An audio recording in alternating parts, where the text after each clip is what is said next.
Okay, and we are recording. So hello and welcome to Death is My Life podcast. I'm here with Diane and her cute little doggy Fonzie. And Diane is a near-death experiencer, as you call yourself, right? Right. Yes. Okay.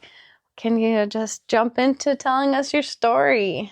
Okay. How far back do you want me to go as far as how it all came about? Or do you want me to start right with the story?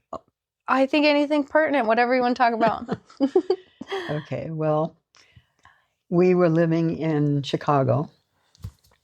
My husband was an aspiring director of photography. And so we traveled around a lot with his jobs all over the country, in fact. I always kid around with my kids that I toilet trained them in the car. Because we were always on the road. And in fact, when we finally bought a house, we were only in the house for 3 months out of the year because oh my gosh, we traveled here and there and everywhere. What a life. Yeah, it was pretty interesting. So we had 3 kids. Mm-hmm. That's them there. They're beautiful. And we were in Georgia for the summer in 1971 on a little movie called Deliverance. Little one. And it was all shot on the river. Yeah. And I was a water person anyway. I was a water skier and a scuba diver and a swimmer. I was on the swimming team in high school. And so water was my second home. Yes. And I lived in Florida for a long time. So I was always in the sun and on the water. So I had no fear of the water or anything. So we decided one weekend to go whitewater river rafting in the rafts that they used. They shot Monday through Saturday, and Sunday was their day off. So Sunday we went. We had a trip that was really fun, had a great time, and no problems. And then my sister came out to visit. I think she was 16 at the time. And so she and my husband and 2 other people were in one raft, and I was in the second raft with 3 other people. And everything went fine. We had a great day. It was a lot of fun, a lot of laughter, a lot of craziness. It was insane. And then we got to this dangerous place in the river that we were aware of and had been through once before. But the first time we went, the river was high, and we were able to go around this dangerous place. It wasn't a problem. But this time, the water was low. So we had to go over this fall. And at the base of this fall was what's called a hydraulic. And it's like a washing machine. It spins around. And whatever goes down there gets stuck in there, whether it's a tree or a raft or people. And so we got the first raft down, my husband and my sister in their raft, because we were able to guide them, the 4 of us from the other raft, were able to guide their raft far enough out that they were able to avoid this dangerous part of the river. Not part, but like right next to it. It was, if you went a little bit over here, you'd go down in the bad place. Which is what happened to us. No. Because we didn't realize we pushed them out, but we had nobody to push us out. Oh. So we got caught in the current, and we got pulled down to the waterfall.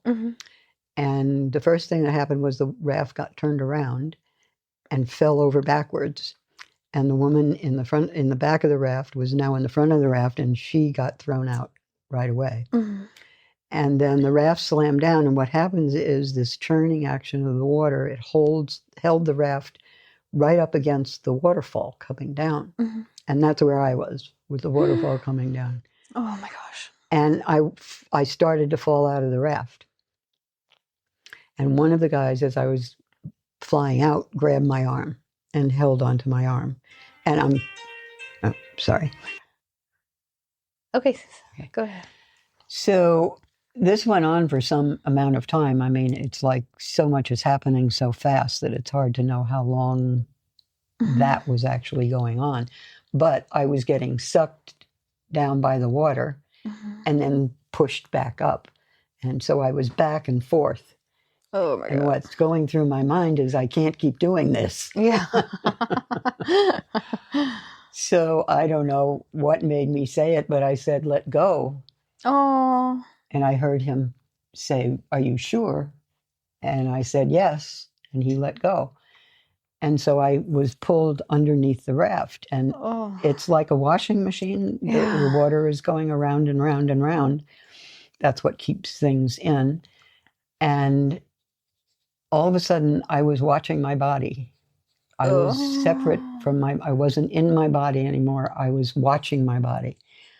And I saw my body drown. Mm. And I had a very pleasant look on my face. I mean, I wasn't scared or weirded out, or it was just like I was already gone. And I thought that was it. Mm-hmm. And all of a sudden, I find myself about 50 feet above the forest, looking down, watching what's going on below. Wow. And so I saw my husband and my sister and the other two people come running back up because they'd stuffed everything. We had taken everything out of the first raft and put it in our raft. Cameras, food, coolers, clothes, extra, or whatever. It was all washed down the river. So, of course, they come running up to find out what the heck had happened. And I remember my husband standing out on a rock, you know, trying to look for me because nobody knew where I was. I was still under the raft, under the, you know, round and round. So you were tumbling in the water. My body my was, gosh. but I was watching that. Yes. And I mean, I couldn't see my body, but that's what I knew my body was doing. And they were all trying to figure out where I was. Nobody could find me. So I saw my husband standing down on this rock, and I thought, I've got to stop him. He can't swim. I don't want him jumping in the river and trying to save me, and he can't swim. Oh. And so I got down right next to his side, and I went to hold him back, and it was like I didn't have an arm. I mean, I thought I had an arm, but I didn't have an arm, and I couldn't stop him.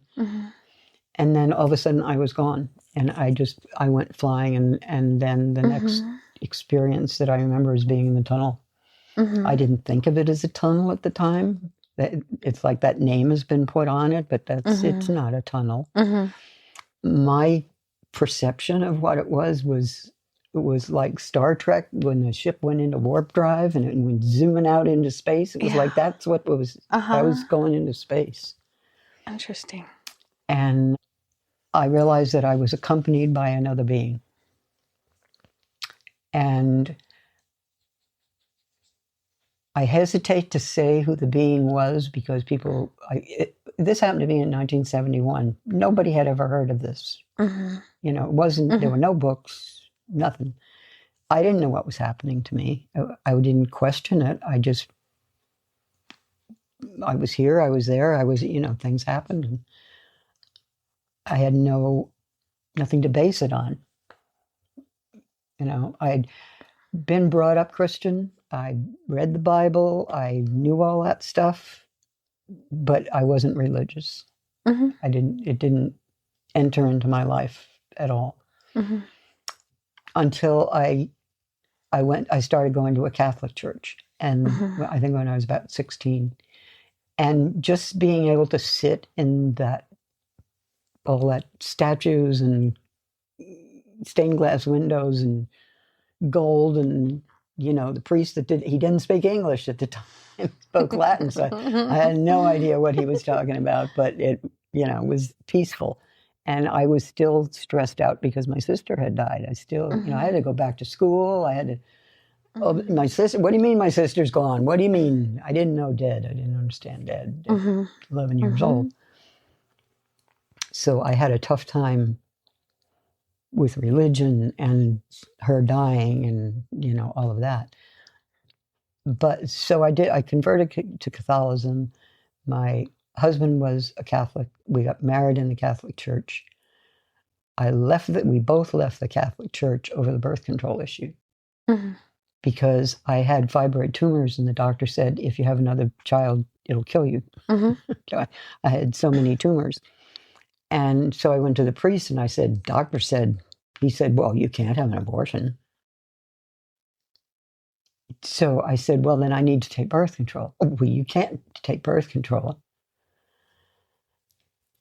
So we left the church because I had to take birth control. You know? Yeah, so to save your life, really. Yeah. So I wasn't at all religious or spiritual at the time.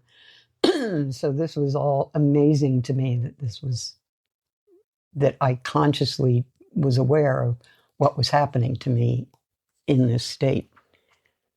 It's like I couldn't make this up. Right. Yeah. Where would I get this idea? But anyway, so I realized I was accompanied by another being, and I hesitate to say that it was my sister, but my thought was that this is somebody I've known all my life, and that would be my sister. So it was a comforting presence. Yeah. It was like, everything's going to be okay. You're not supposed to be here right now, basically. So we're going to do a life review and figure out what this is about. Okay. And so she and I went to this, I don't even know where it was, what it was. It was just, everything was white. And it was like a movie screen. And it was a life review. And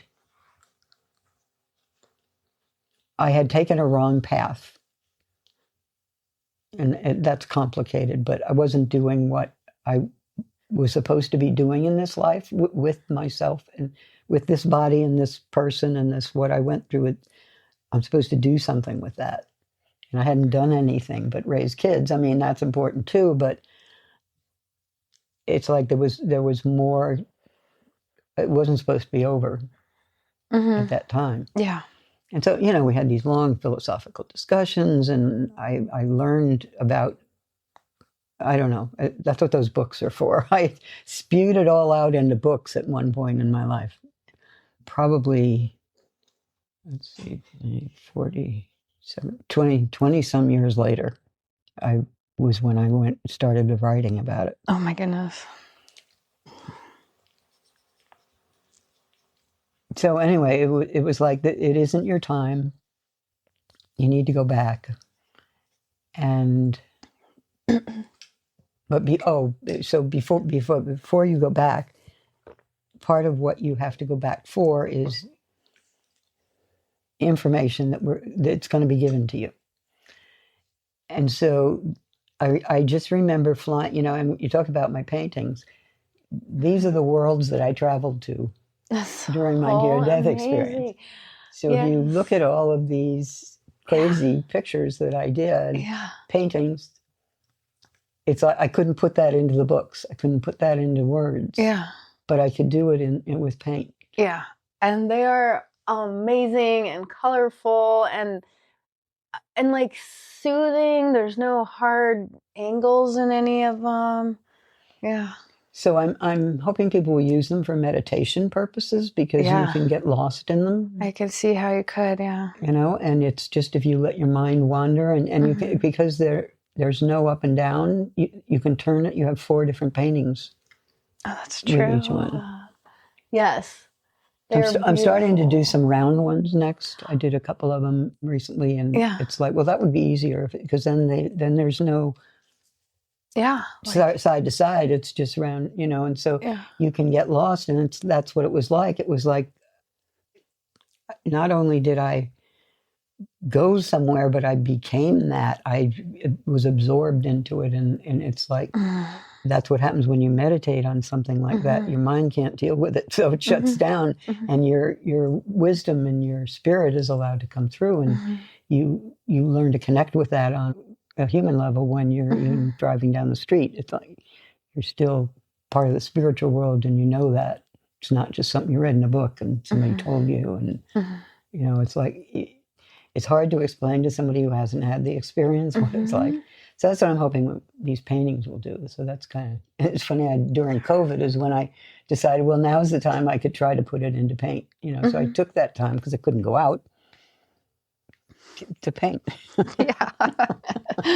So and I haven't, actually for a couple of years, I haven't painted any except those round ones that I did a few weeks ago. And I thought, well, maybe I should do some round ones. Those are cool.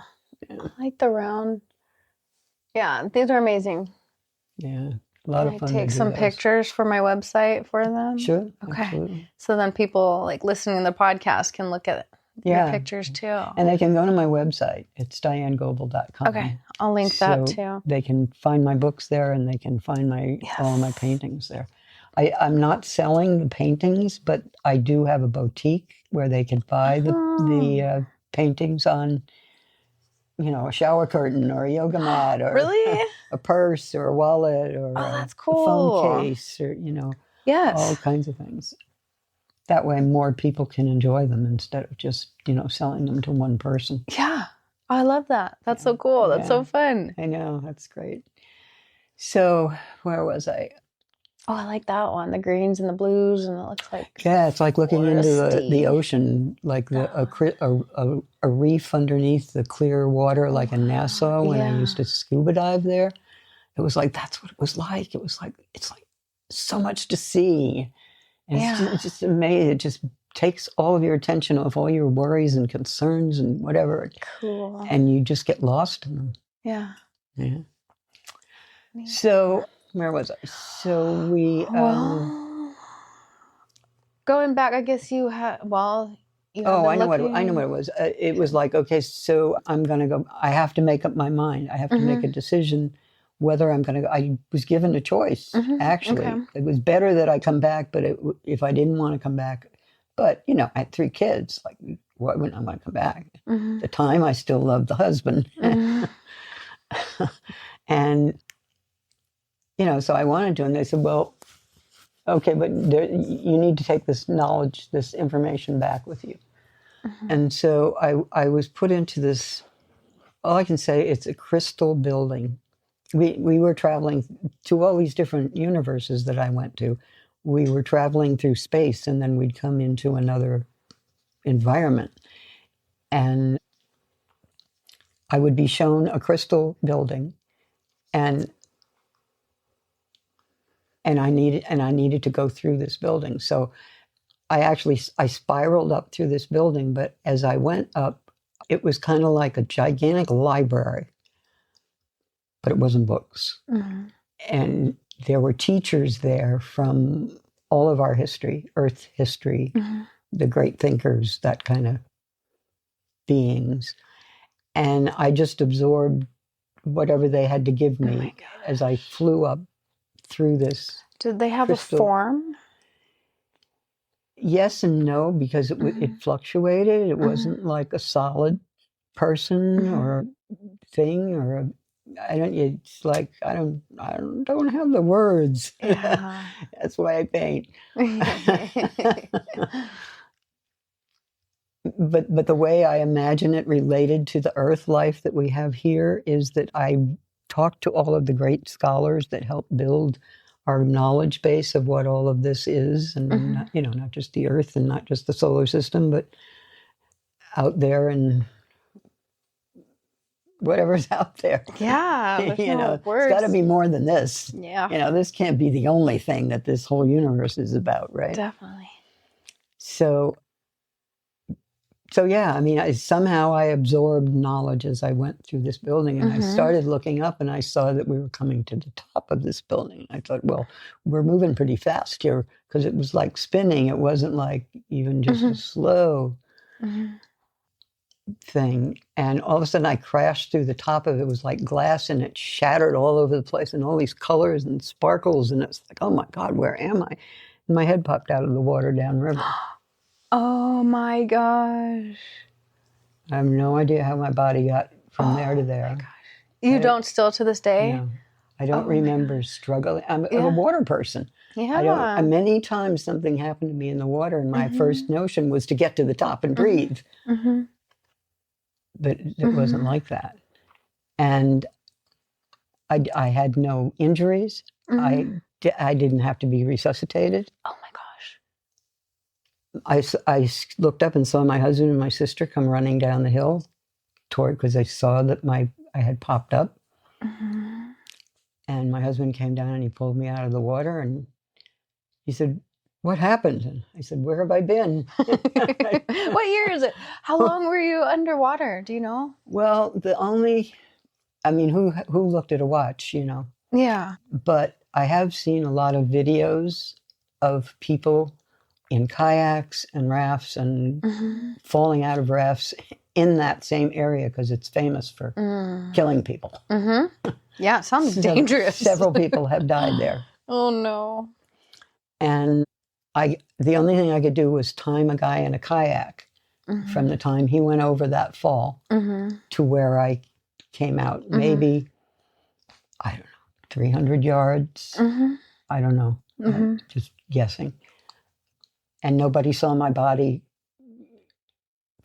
flailing about in the water, struggling to survive. Or somehow or another, the current just took me from there to there. And I was fine. I got up That's amazing. I got up and I helped pull in. There was still one guy left in the raft. I jumped back in the water and got the rope. Wow. So that we could pull the raft out of the thing. Oh my gosh. And then it was a big joke on set that I had tried to kill the production manager. Was one of the people in our raft. Yeah. So. And so, like, you didn't tell anybody what happened, right? You said back then you didn't talk about it. That happened in 1971, right? I had no words. There was no words. And like I said, nobody had ever talked about it. It was not in the Bible. It was not in any religious, historical, and I was a history buff. Never heard of such a thing. Never heard anybody talk about it. It was a couple of years before Raymond Moody's first book came out. I had nobody to talk to about it. And I didn't talk about it, I think it was 12 years. And the first time I did, I went to a MUFON meeting. I don't know what that is. The heck does it stand for? Yeah. It's the UFO people. Oh, The cool. the people who have been abducted. Yes. And the people who believe that, the little green men. And Yeah. I mean, I totally believe that we're not the only ones traveling in this universe. But yeah, at the time, it was weird. UFO people. I figured if these people have visited aliens, they're going to listen to this story because I have to tell somebody. I thought it was smart. Yeah. So it had been adapted. in my mind the whole time trying to figure out to be able to put it into the words that I still have. I mean, these are still the same words that I've used every time I've told the story. And I've done in the past, I've done a lot of podcasts and writings, and I've had a website since websites began, 1996, I think, before there were even domain names. Yeah. It was weird. You had the name of the company and your last name on it. That was your website. Yeah. But yeah, I mean, I got right on the internet because I figured that's a way to communicate, to tell people about it. And, and then gradually more and more people started talking about it. And IANS, the International Association of Near-Death Experiencers, has just grown enormously. People who have had and people who are interested in. They have, I think, 2 conventions every year.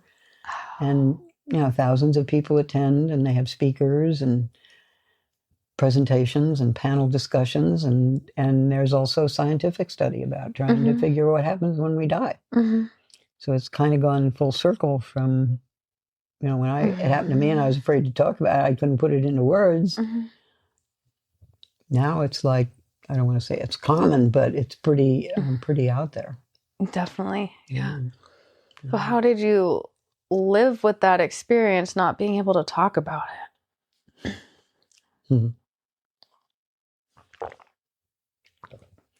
Yeah, because anytime I mentioned it to my husband, he just thought I was nuts. I didn't really have anybody I could talk to about it.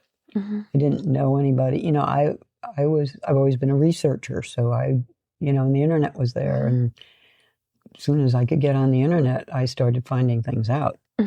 Otherwise, it's like it wasn't. I didn't come across Moody's book. I think it was 15 years later. It was around the same time that it was just before I finally spoke about it. in public at that MUFON meeting that I had come across another book by, was it Ruth Montgomery? She studied walk-ins. These are people who claim that they died and they walked into another person's body and took over their life. Oh. Yeah, that's pretty interesting. Oh. Yeah. There's a subject for you. Yeah. Anyway, she said something that made me think, oh my God, she's talking about what happened to me. And then from there, I have that section of my book library over there. The end is all, these ones? The furthest one where that picture is on top of the books. All of those books and down 3 rows are all about the books that have come out in this time. Until I finally stopped buying books, but yeah, you've got quite a collection. It's like I really looked into it. I didn't just, make things up or whatever. Yeah. And the internet has been amazing because it's been spread all around the world. And IANS has been a big, they're international. And publish a magazine. That painting right there behind you, that blue one. Yeah, this one with the yellow streak? That was on the cover of Ian's quarterly magazine last year. Really? Yeah. So that was nice. Yeah. That was beautiful. They're all beautiful. Yeah, so it's been interesting to see it grow from being afraid to talk about it to it's, people really want to know about it, and it's helping people because, I'm going to be 85 soon. Few months. And, it's like, this has been a long life and I look forward to the next. Yeah. And I'm not going to worry too much about leaving this one behind. I've done everything that I've ever wanted to do. I have 3 great kids. I've got grandkids. It's like, I'm tired. So, I don't want to get sick. I'm open for a heart attack because it's like to just like open a door and go through it, and you're on the other side. None of this lingering around. So so I have no fear of dying. It was definitely an adventure. Yeah, it sounds like. So, how long did it feel like? It was probably a few minutes. About 1,000 years. Oh my God. For all of the places that I went and all of the things that I saw and participated in and learned, and it was like we traveled all over whatever universe that is out there. I don't know. I don't know what that is. But one of the other funny things that happened as a result of it was I developed an extreme interest in physics. And understanding the world from the tiniest to the largest, Yes. I think it was the first time I saw a video of going through the powers of 10. Have you ever seen that? Where you start with a couple having a picnic on a park, and then you keep raising up and you up and up and out through the universe. No, but I get the concept. Yeah, it's like there are many dimensions to this universe. And we get to experience all of them. And, so it's been interesting philosophically and physically. And these books here, this whole section right here is all physics books. Oh, physics is so interesting. Physics section is psychology. I went back to college and became a counselor. I have 2 master's degrees. And all those books there about psychology and wonderful. The mind and understanding the mind and consciousness, quantum reality. So much information. Yeah, so it really expanded my mind, and I enjoy. It's like I like being alone because I'm always busy. I'm always doing something, and my current project is I'm not writing a script because I wrote this script in 1993 and just put it away. And now I have an opportunity to have somebody look at this script. So I'm rewriting it. and it's called A Journey into the Light. Oh my gosh. So it's about a young woman who, in the beginning of the movie, she dies, Mm-hmm. and then she has a life review, and then she recovers from, she has her near-death experience, and she has a life review and all that, and then she's brought to the hospital, and they do surgery, and she survives, and Mm-hmm. it changes her life Mm-hmm. because she was going off in a wrong direction, Mm-hmm. which is kind of my story. It's like, not like her, but in my own way, I was a wife and a mother, and I didn't do anything else. Mm-hmm. It was nice that I had the opportunity not to have to work, Mm-hmm. because raising children, as far as I'm concerned, is a full-time job. Absolutely. And 3 of them, 100%. it's, it can be a nightmare sometimes. Yeah. But, I think it's a very honorable thing to do, but at the same time, it doesn't prepare you for the rest of the world. Mm-hmm. And then you're suddenly thrown out into the rest of the world, and you have no skills except raising children. Yes, I understand. Yeah. So it's like becoming human is a path, and we're not there yet, but we're getting closer to being who we could have the potential to be as far as beings on this planet. It's like the world is falling apart right now, all the crap that's going on. It's like more than I can take. But apparently we have to go through this to get to the other side. So, you learn a lot of lessons when you go through this. And it's like, if you just mellow out, meditate, enjoy doing what you like to do. And, problem is we have to make money at it. I think money is the big problem. It's like, you have to have money. If you don't have money, you can't have. It's like we're talking about the cars. I had to get my car fixed because then I'm without a car. I can't be without a car. How am I going to be without a car? Yeah. So how does your experience shape things like that? Because sometimes like the money thing, the lack of it, and how it really just controls our everyday life, it's very depressing sometimes. It's all about money. You have to have money for this, to do that, to this. You can't do anything without money. Yeah. And so you're forced into servitude, paid servitude, instead of being able to do what you want. It is. Unless you invest. Unless you get into the stock market. It's like, what a bunch of... Yeah. It's just the wrong direction for living an enjoyable, peaceful learning experience on this planet. It's interfering, right? Interfering with my life. It is. I know. I was telling my sister that the other day. I said, work sure is interfering with life and learning. I know. Although my work is good. I am lucky in that way. Yeah, that's true. Yeah. Being a hospice volunteer or a caregiver or nurse it's just, those people are amazing. And I think it was easy for me to do. I can remember sitting with people as they died when they were alone and had nobody who came. I would be one of those who went and would sit vigil. Amazing, yes. And I had many experiences where I helped the soul. I birthed the soul into the other world. Wonderful, yes. Yeah. So that's where your transition guide approach comes from? Right, yeah. So I wrote a book about how to do this for people. That's this Beyond the Veil? Beyond the Veil. Okay.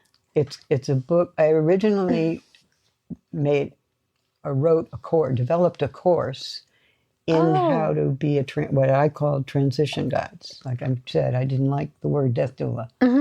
And besides, doulas help women give birth. That's their original purpose. So why would we call helping them cross over it's like anyway, I just don't like the word. Sure. So you rebranded it Transition Guide. Yeah. And but when I developed a course. I had a notebook and I started advertising it online, and I trained people all over the world. Oh my gosh. Not a lot. Yeah. Because I was just about getting started when what the hell happened? I don't know, economic collapse or a war. I don't know what happened, but all of a sudden I couldn't continue to be able to do what I was doing. And I had to stop it. So I couldn't go any further with it. And then all of a sudden I don't know whether people I trained or how the word got out, but all of a sudden there's death toolers everywhere. Mm-hmm. You know, it's become a big thing now. And it's like, okay, so I started something. Yeah. And then I realized there have been a purpose. number of things where I've started something but not benefited from them in the way, and financially. Mm-hmm. And so, you know, you can see I live a simple life and, you know, I don't have a lot of heavy needs. Mm-hmm. I did go through a period when I was younger in my life of being rich, and I didn't like it. Oh, okay. I did not like that lifestyle. Mm-hmm. I prefer this lifestyle to that. Yeah. You know, it's like I don't have a lot of needs for things. Mm-hmm. I want to learn. I want to listen to people. I like to write books. I like to paint. You know, I just like to do things like that. Mm-hmm. But making money is interfering with what I like. You know, that's what I want to do. But I have to do things to earn money. You know, and it makes me mad that I have to earn money. So consequently, I don't have any, which means that I can get government help, which, you know, which allows been, you time, Social right? Security, and I live simply, and I can only do what I can afford to do. Mm-hmm. And luckily, I have a great computer, and I can write. I love to write. Did I finish telling you the story about the script? Because I think I stopped where I was telling you that the script is about a woman who has. Yeah, I did. That she gets killed and goes to the hospital and then has a near-death experience. And, yes. and then she meets her grandmother. Okay. No, you didn't say that. Yeah. And her grandmother has been her like guardian angel through her life. Yes. And they do a life review. And the rest of the movie is a life review back to when she graduated from college. And her life kind of began and leading up to how she died. And how she could have changed that. Okay. So intriguing. Yeah, so it's not like an NDE story I've seen, you know, on TV or on movies or whatever.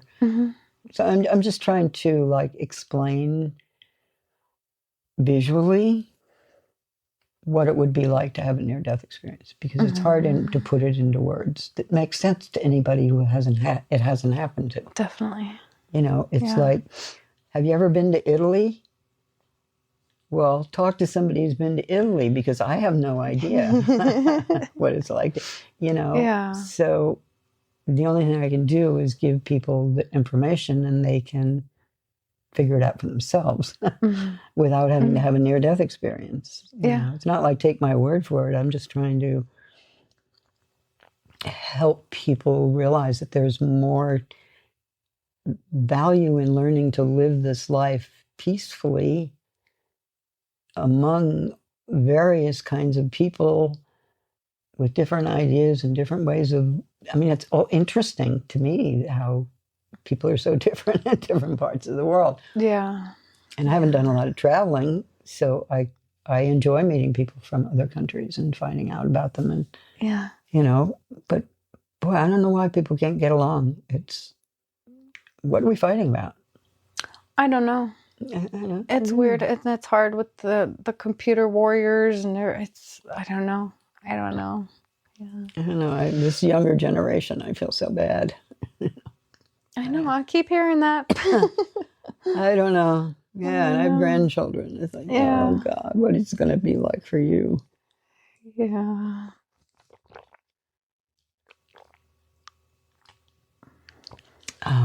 Well, do you have any questions you'd like to ask? Can you tell us about your other books? So we got Through the Tunnel, and then The Beginner's Guide to Conscious Dying. So, as I said about this one, the Beyond the Veil book, when the economy collapsed and nobody wanted to pay $300 to learn how to become a transition guide, I rewrote the manual into that book. Oh, wonderful. So instead of trying to train people to be transition guides, it's to train the family to help their loved one who's dying go through the process of death. Yeah. Without all the wailing and gnashing of teeth. It's like, you know, this is a beautiful, peaceful experience for the person who's dying. And if it can be peacefully, that would be so much the better than fighting or, whatever else can go on as people are dying and all the medical procedures that we go through. And so at some point we all die, and why not, it's how to do the paperwork that, what you have to do after the person dies. Where do you want to be buried? Do you want to be cremated? And what's that about? And, you have to fill out the paperwork. If you don't have the paperwork, nobody knows what to do. Right. And if you don't have your papers in order, what bills you owe and what accounts you have. And, if somebody doesn't know all that, what are they going to do if you suddenly drop dead? I've seen it happen. I've had friends and his younger age father just kind of suddenly died. He wasn't expecting to die. And so the 6 siblings from all different even countries had to come in and figure it out. And it was a mess. Oh, it's awful. Yeah. And we, I think, as a culture, don't want to talk about death. No. So we just put it off. Yeah. Yeah. And that's what Beyond the Veil is about how to do that. How to do all the paperwork and everything that you need and have it all in order. So no matter what happens, when it happens, think about your loved ones that are left behind and what they have to go through. Yeah, save them from that Some turmoil. people get, I don't want anybody to know what I get, and they're going to find out. They're going to find out. Yeah, I've really heard some horror stories about things that families have gone through when nobody knew, because suddenly it was an accident. It was just something that just happened all of a sudden, and nobody expected it. And it's like, we don't even know where. I know. Who their friends were. Yeah. Who's waiting for them, a phone call for them that we should let them know. So yeah, we lose touch with each other's families, get torn apart, and people don't speak to each other, and it can be really hard. And it can be prevented in most cases. Yeah, if you don't have to fight over stuff at the end. And oh yeah, that's awful. The bickering that can go on. It's a lot, and it is a high intensity emotion time. Your loved one is dying, and everybody's grieving differently. So I think the more preparation people can do ahead of time to ease that, the better. So this other book, Beginner's Guide to Conscious Dying, became the companion book to families that a transition guide would work with them with. In other words, this book is for the transition guide, and this book is for the family. Okay. So it's for them to, have a book to go along with. Yeah. And then Through the Tunnel is the first book that I wrote. When I wrote it in 1993 or something like that. And while I was trying to write that book, another book came through. And it got to the point where I had to stop writing that book and finish the other book. So this is the book that kept coming through, and I finally had to stop and write it. And it's called Sitting in the Lotus Blossom. And it was just, I felt like it. Remember when I said when I had to go through this spiral building, and I just connected with all of this information. It was like an information dump. Yeah. This is what came through.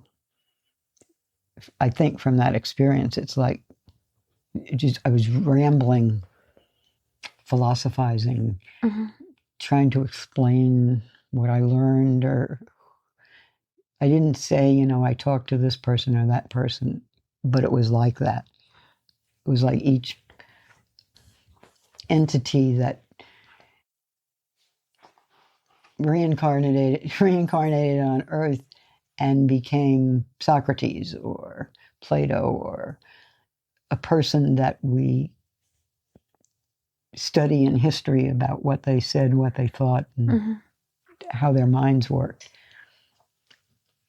And so it was like I was translating filtering it through my brain what I got from that experience, what I learned from that experience. It was like it didn't come from me. I didn't say that stuff. It like came through me. Yeah, cool. If you know what that Yeah. would be like. I was right. It was my hand that was writing the letters, and I did everything by hand. Then I did it. It was all handwritten, and it was like it was coming. It was. I wasn't even thinking about it. It was writing. Yeah. Almost like automatic writing.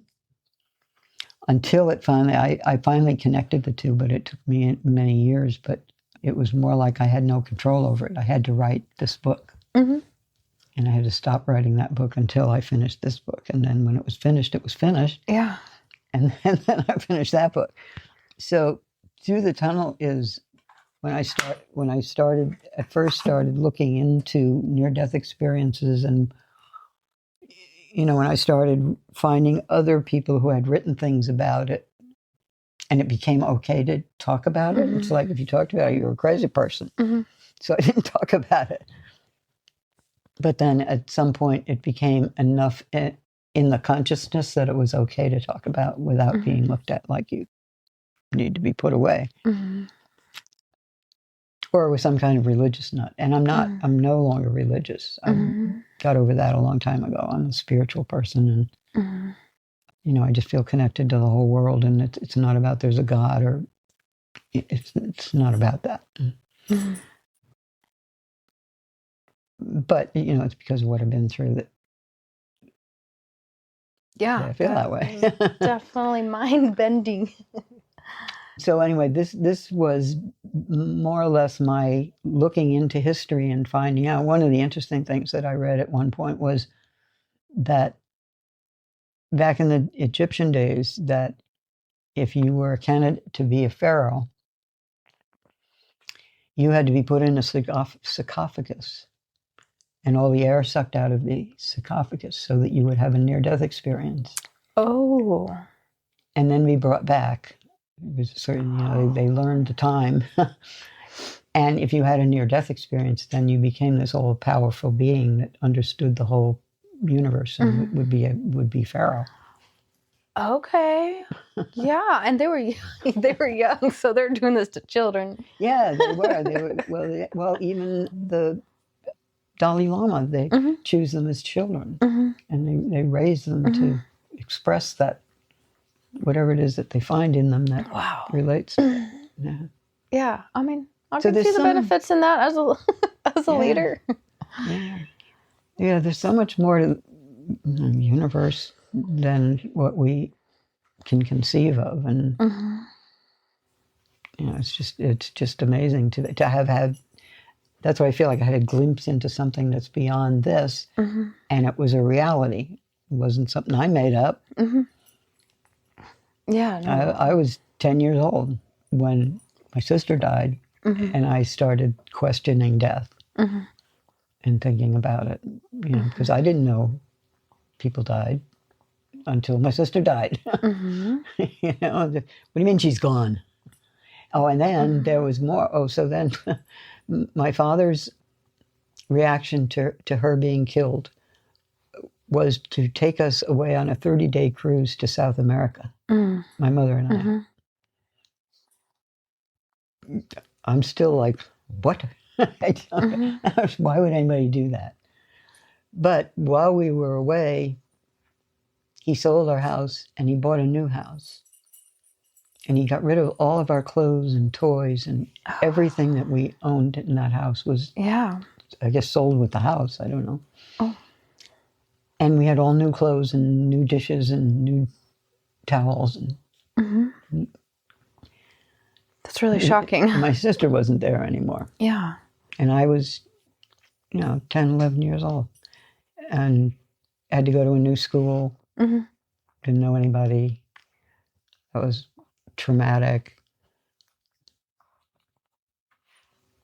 Yeah, so I've had an interest in death for a long time to try to understand it. And, this is what I don't know what's real or right, or I can't say.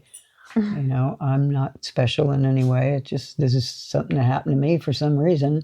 And this is what I've done with it for some reason. And, hopefully it can help people realize that there's more to life than this. And we do see each other again in different ways, in different forms, in other lifetimes. And, who knows what's out there. It's whatever your imagination can take you, I'm sure is available to you. Yeah. So you told me a story that we didn't record, but one of my questions I like to ask everybody is if you believe we can receive messages from beyond. So I would assume you do based on that story you told me, but you answer for yourself. Yeah. Well, I often have conversations with myself, and I wonder who that other person is that I'm talking to. Yeah. Yeah. It's a different part of your consciousness. Yeah. I mean, I've expanded my consciousness, so it allows me to see into different levels of reality. I don't know.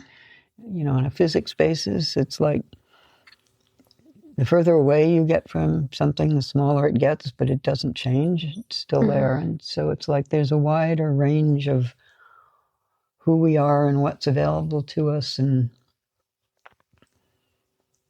what good it does to know that, or whether we just play dumb and be happy little clams and not make any noise and say, oh, please, God, don't kill me. Why should we live in fear of some angry God coming down and taking all this away from us because we're naughty children? It's like, what? Don't get that. So, I don't know. It's just me and my little dog here. My little Fonzie. This is Fonzarelli. The Fonz. I adopted him a couple of years ago. Haven't had a dog for a long time, but I've had many dogs. Yeah. And then I just fell in love with this little booger. Do you think dogs go to heaven? Of course. I'm going to have so many animals around me when I go. Good. I love them all. Good. Well, Diane, let's wrap up. I have taken enough of your time, and I appreciate every second of it. It's been fun. I enjoyed talking about it. It's been a long time since I've actually talked about it.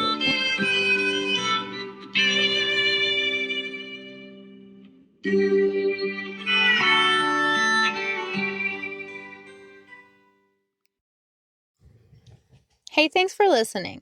Before you go, if you'd like more episodes, behind-the-scenes updates, and a growing library of comforting resources, please join me at patreon.com/deathismylife. Your support helps this podcast grow and reach more people who need it.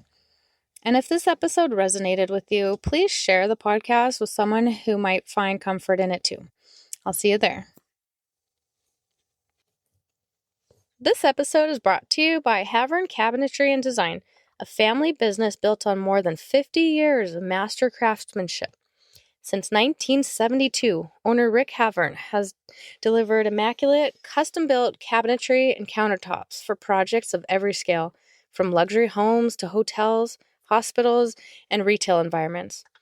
Whether you're renovating a home or outfitting an entire building, their work will exceed your expectations. Learn more or request a quote at haverncabinetry.com. Link in the show notes.